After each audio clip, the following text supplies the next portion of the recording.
പിന്നെ ഒരു ചെറിയ തക്കാളി ഞാൻ മിക്സിയിൽ നന്നായിട്ട് അടിച്ചു, അതും ഇട്ടേ. നന്നായിട്ട് ഇനി ഇതിൻ്റെ വെള്ളമൊക്കെ വലിഞ്ഞ് നല്ലോണം ഒന്ന് വെളിച്ചെണ്ണയൊക്കെ തെളിഞ്ഞു വന്നിട്ട് നമുക്ക് അടുത്ത പൊടികൾ ചേർക്കാവേ. നമുക്ക് 2 സ്പൂണ് അറബിക് മസാല ഇടാം.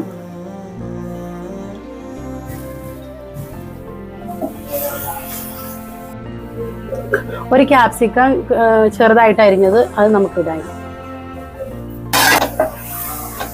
ഇത് നമുക്ക് നന്നായിട്ടൊന്ന് ഇളക്കി കൊടുക്കാം. ഇനി നമുക്ക് 2 കരിനാരങ്ങ 2 ഇട്ട് കൊടുക്കാം. ഇത് നമുക്ക് 1-2 നല്ല രീതിയിൽ ഇളക്കി കൊടുക്കാം. ഇനി നമുക്ക് ചിക്കൻ ഓരോ കഷ്ണങ്ങളായിട്ട് ഇട്ട് കൊടുക്കാവേ. ഇത് ഞങ്ങൾക്ക് ഇതുള്ള ചിക്കനായിട്ട് ഇടുന്നത്, ഓരോർക്ക് അവരവരുടെ ഇഷ്ടത്തിനുള്ള ചിക്കനൊക്കെ എടുക്കാം, അതനുസരിച്ച് അരി ഇടാം. ഞങ്ങൾക്കിത് മതി.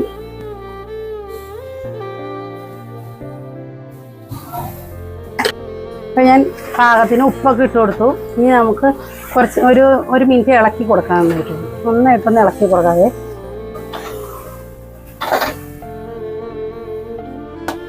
നമുക്ക് മീഡിയം ഫ്ലെയിമിലിട്ട് നന്നായിട്ടൊന്ന് കുറച്ച് ഇളക്കിയിട്ട് ഒരു 2 മിനിറ്റ് നമുക്കൊന്ന് നന്നായിട്ടൊന്ന് ഇളക്കി കൊടുക്കണം മീഡിയം ഫ്ലെയിമിലിട്ട്. അപ്പം ചിക്കൻ്റെ കളറ് റോസ് കളറാക്കിയിട്ട് വരും, കളർ വ്യത്യാസം വരും.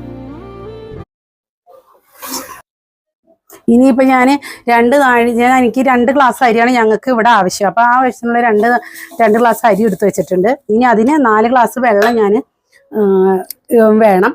ഞാൻ ഈ ഗ്ലാസ്സിന് 2 ഗ്ലാസ് അരി ഞാൻ എടുത്തിട്ടുണ്ട്. അപ്പം അതിന് 4 ഗ്ലാസ് വെള്ളം വേണം ഈ അരി വേവാൻ. അപ്പം ഞാൻ 2 ഗ്ലാസ് വെള്ളം കപ്പിലേക്ക് ഒഴിച്ച് വെച്ചിട്ടുണ്ട് ചിക്കനിലേക്ക് ഒഴിക്കാൻ. അത് ഞാനിപ്പോൾ ഈ 2 ഗ്ലാസ് വെള്ളം ചിക്കനിലേക്ക് ഒഴിക്കാൻ പോവാം.